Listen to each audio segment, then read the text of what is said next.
Hai, Assalamualaikum dan salam sejahtera. Kita telah sampai ke retorik yang terakhir iaitu retorik yang kelima iaitu retorik pemujukan. Jom bersama-sama saya mengenali apakah yang dimaksudkan dengan retorik pemujukan.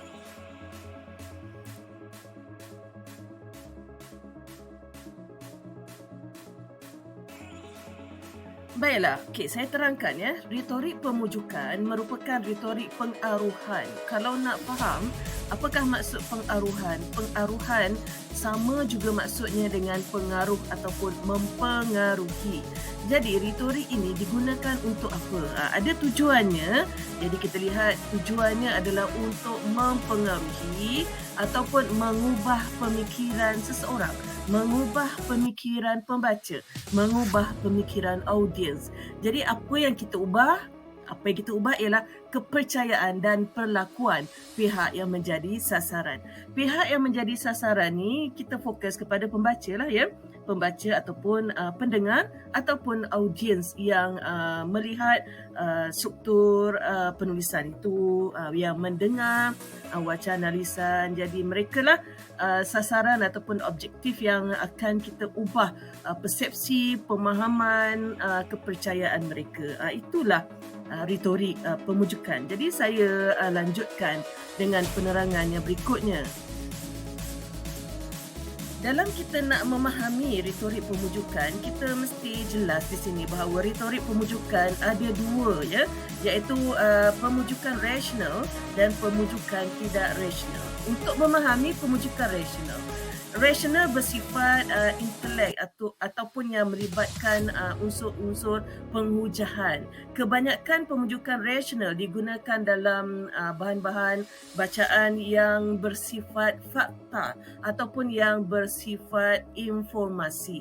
Jadi kebanyakan maklumat-maklumat yang diberikan bertujuan untuk mempengaruhi pembaca ataupun audiens berdasarkan bukti, berdasarkan fakta, berdasarkan penerangan-penerangan yang logik. Jadi secara tidak langsung apabila pembaca membaca bahan yang menggunakan retorik pemujukan rasional, secara rasionalnya mereka boleh menerima, memahami fakta tersebut berdasarkan hujah-hujah yang diberikan. Jadi apa pula maksudnya pemujukan tidak rasional? Jadi pemujukan tidak rasional selalunya bersifat emosi ataupun mempengaruhi pemikiran, kehendak dan juga persepsi orang yang mendengar ataupun orang yang membaca. Kebanyakannya retorik pemujukan tidak rasional digunakan di dalam iklan-iklan. Iklan selalunya mempromosikan produk yang menghendakkan orang membeli. Jadi apabila tujuannya begitu, bermakna perkataan-perkataan atau morfologi yang digunakan mestilah bersifat sensasi, bersifat memujuk dan juga mempengaruhi emosi pendengar ataupun pembaca. Jadi retorik pemujukan tidak rasional ini lebih lagi kita kenali sebagai pemujukan beremosi. Baik, seterusnya saya akan terangkan apakah sumber-sumber bacaan ataupun sumber-sumber lisan yang banyak menggunakan retorik pemujukan ya. Jadi di sekeliling kita terlalu banyak sumber yang menggunakan retorik pemujukan ni kerana tujuan kita menulis, tujuan kita bercakap sudah tentu untuk mempengaruhi pendengar ataupun audiens supaya menerima setiap ujaran, setiap tulisan yang kita sampaikan. Jadi kalau anda lihat dalam paparan ini boleh dikatakan ada banyak sumber yang saya paparkan seperti iklan, akhbar, buku motivasi, buku peraturan, risalah, majalah. Jadi sebenarnya ada banyak lagi sumber ya yang anda boleh kenal pasti, yang pastinya menggunakan retorik pemujukan bertujuan untuk mempengaruhi pendengar ataupun audiens. Okey, kita mulakan dengan yang pertama. Sudah tentulah iklan akan menggunakan retorik pemujukan. Iklan sama ada iklan bercetak ataupun iklan secara verbal ataupun secara lisan sudah tentulah mengutamakan objektif supaya pendengar akan membeli barangan ataupun produk yang kita tawarkan. Jadi penggunaan perkataan-perkataan yang bersifat emosi ataupun sensasi seperti cepat sementara stok masih ada ataupun jualan murah. Itu ialah perkataan ataupun morfologi yang memberikan nilai emosi kepada penyampaian seseorang ataupun jurujual. Okey, yang seterusnya ialah akhbar. Akhbar ialah satu-satunya bahan bacaan yang akan menggunakan retorik pemujukan rasional di dalamnya kerana sifatnya ialah berinformasi, sudah tentulah bertujuan untuk menyebabkan pembaca faham, menyebabkan pembaca akan menerima apakah tulisan-tulisan yang disampaikan oleh para wartawan di dalam akhbar. Ya? Okey, seterusnya bagaimana dengan buku motivasi? Saya beranggapan bahawa motivator ataupun pakar-pakar motivasi mesti menguasai ilmu retorik pemujukan dengan sebaik-baiknya kerana bidang tugas sebagai pakar motivasi ialah mengubah persepsi, mengubah kepercayaan, mengubah pegangan, mengubah pemahaman mereka. Mereka maksudnya pendengar, mereka juga maksudnya ialah pembaca supaya mungkin mengubah dari nilai-nilai negatif kepada positif. Sudah tentulah retorik ini retorik yang paling sesuai digunakan oleh pakar-pakar motivasi. Okey, seterusnya. Bagaimana dengan buku peraturan? Ya, buku peraturan ialah senarai maklumat-maklumat yang mengkehendakkan pembaca mematuhi peraturan yang ditetapkan. Jadi penggunaan morfologi hendaklah ringkas, tempat dan juga boleh menunjukkan itu ialah satu arahan. Jadi retorik pemujukan di dalam buku peraturan hendaklah digunakan dengan paling tepat dan jelas supaya pihak yang membaca dapat mengikuti arahan yang diberikan. Baiklah, seterusnya bagaimana dengan risalah? Risalah ataupun pamphlet ataupun brosur selalunya diedarkan di mana-mana sahaja, mungkin untuk mempromosikan tempat, mempromosikan produk, mempromosikan perkhidmatan. Jadi bolehlah dikatakan bahasa-bahasa iklan turut digunakan di dalam risalah. Jadi risalah juga boleh mempengaruhi pembaca untuk mengubah persepsi mereka dari satu-satu persepsi kepada persepsi yang dikehendaki mengikut kehendak risalah. Okey, bagaimana dengan yang terakhir iaitu majalah? Majalah sifatnya berinformasi.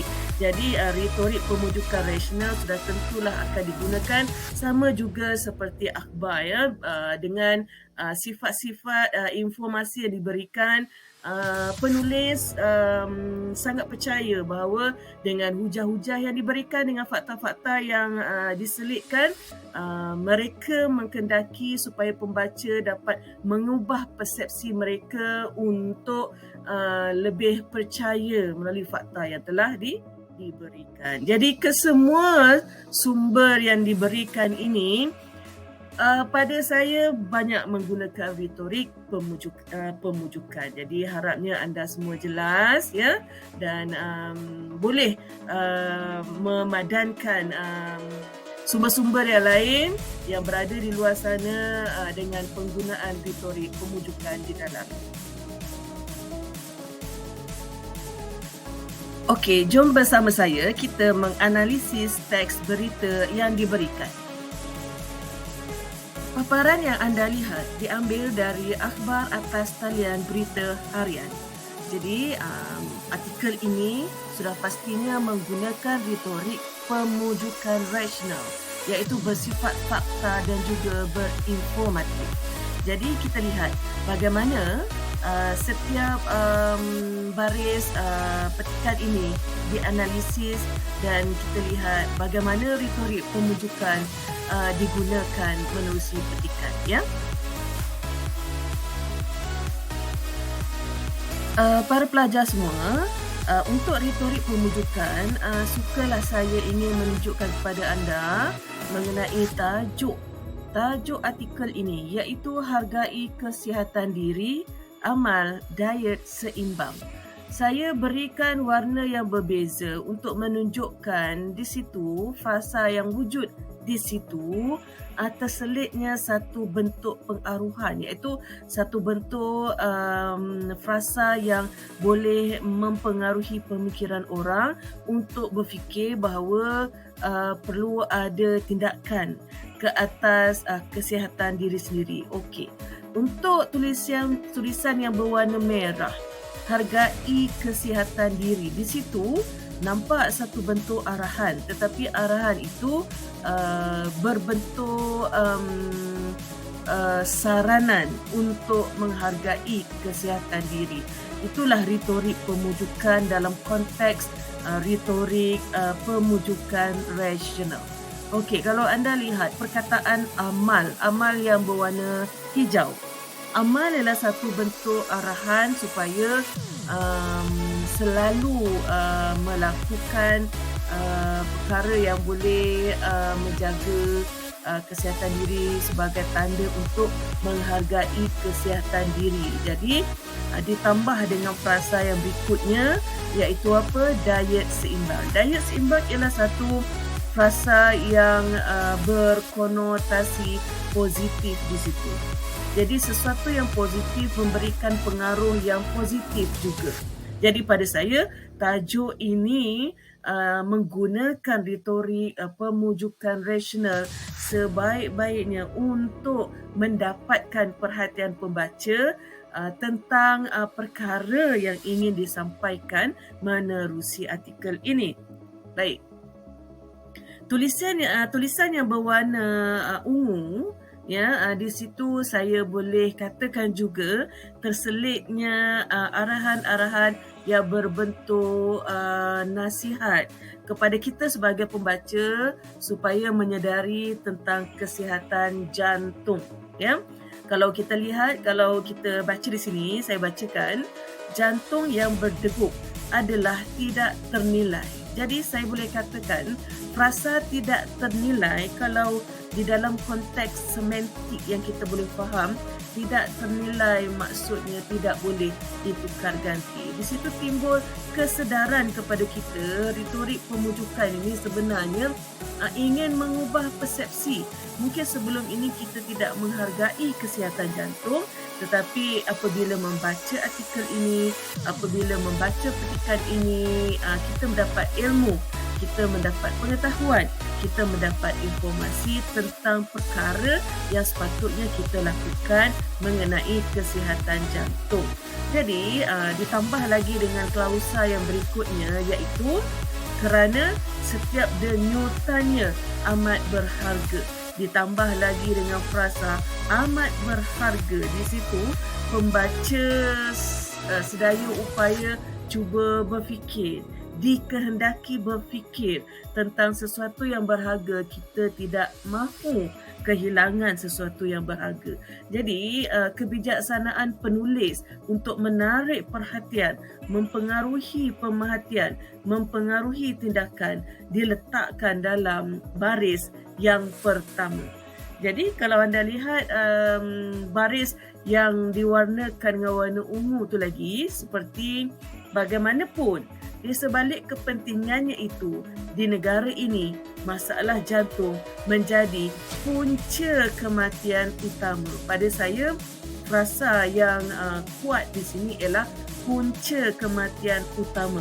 Di situlah satu bentuk penghujahan yang boleh memberi kesedaran kepada pembaca melalui retorik pengaruhan rasional ataupun retorik pemujukan rasional yang digunakan. Jadi di situ membuatkan pembaca berfikir, masalah jantung, kesihatan jantung perlu dititik beratkan kerana Masalah berkaitan jantung lah yang menjadi punca kematian utama di negara kita. Harapnya anda jelas di sini ya. Pelajar sekalian, menerusi paparan ini, anda dapat melihat ada banyak simbol anak panah yang bergerak. Simbol anak panah yang bergerak, di sini sebenarnya ada tujuan. Mengapa pergerakan itu menunjuk ke arah perkataan-perkataan tertentu. Okey, saya bacakan bermula dari baris pertama. Perkataan yang ditunjuk di situ ke arah perkataan boleh. Yang kedua ialah lakukan. Yang ketiga juga lakukan. Keempat, dapatkan. Kelima, patuh. Keenam, jalani. Ketujuh, pastikan. Dan akhir sekali ialah bina. Okey, apa kaitan perkataan-perkataan tadi? Perkataan tadi sebenarnya menjadi idea utama satu bentuk arahan. Arahan yang mempengaruhi pembaca untuk bertindak, melakukan sesuatu. Kemudian kalau anda lihat selepas perkataan-perkataan yang menjadi idea utama tadi, diberikan apakah arahan spesifik yang dinyatakan. Contohnya ialah baris yang ketiga. Lakukan pemantauan tekanan darah secara berkala. Itulah satu bentuk retorik pemujukan rasional yang memberi kesedaran kepada kita supaya melakukan pemantauan tekanan darah secara berkala ataupun mengikut jadual. Jadi itu penting setiap perkataan ataupun frasa ataupun klausa yang mengikuti perkataan utama itu sebenarnya boleh menyokong apakah sebenarnya yang diharapkan oleh penulis kepada pembaca dari segi mereka mengubah sikap, mengubah persepsi, mengubah pendapat mereka tentang satu-satu perkara. Jadi harapnya anda boleh baca tulisan-tulisan yang diberikan warna yang berbeza di situ, dan warna-warna berbeza itu sebenarnya menunjukkan penggunaan retorik di dalam ayat itu. Tujuan dia untuk mempengaruhi pembaca supaya bertindak ke arah yang lebih positif. Apa dia? Maksudnya ialah mengamalkan kehidupan yang sihat dari segi penjagaan jantung. Ya. Retorik pemujukan juga digunakan dalam iklan-iklan produk jualan. Jadi kebanyakan retorik pemujukan yang digunakan di dalam kategori sumber ini merupakan retorik pemujukan tak rasional ataupun retorik pemujukan tidak rasional. Mengapa dikatakan demikian? Kerana seperti yang telah dinyatakan, sifat-sifat retorik pemujukan tidak rasional ialah bersifat emosi ataupun emotif. Jadi, apabila menggunakan retorik pemujukan tidak rasional di dalam iklan produk jualan, sudah pastinya pempromosi ataupun individu yang mempromosi produk menggunakan perkataan-perkataan ataupun morfologi tertentu untuk meyakinkan pendengar supaya membeli produk yang dipromosikan. Contohnya produk-produk jualan langsung, produk-produk kesihatan. Produk-produk kesihatan banyak menggunakan perkataan-perkataan yang bersifat emotif untuk menarik orang supaya membeli. Misalnya perkataan seperti mudah, cepat, sihat, tidak menyukarkan, tidak menyusahkan, cepat selagi stok masih ada dengan jualan hebat, jualan akhir tahun, jualan diskaun 70%, banyak kemudian mereka mempromosikan produk menyentuh tentang apa kesan yang akan diperoleh setelah mengambil salah satu produk. Contohnya kurus dalam 1 minggu. Contohnya perkataan itu menjentik emosi supaya berfikir dan tertarik dan akhirnya membeli produk yang dijual. Jadi retorik pemujukan tidak rasional sangat memainkan peranan penting dalam penjualan produk. Jadi ada beberapa contoh iklan yang dipaparkan berikut boleh menunjukkan penggunaan retorik pemujukan tidak rasional. Jadi sebelum itu, sebelum kita lihat 5 contoh iklan tersebut, saya ingin tekankan bahawa retorik pemujukan tidak rasional banyak digunakan dalam iklan-iklan. Sama ada iklan-iklan itu bersifat media, bersifat bercetak, juga banyak boleh dilihat menerusi jualan secara langsung, iaitu jualan verbal antara pembeli dengan penjual. Okey, mari kita lihat 5 contoh iklan yang saya maksudkan.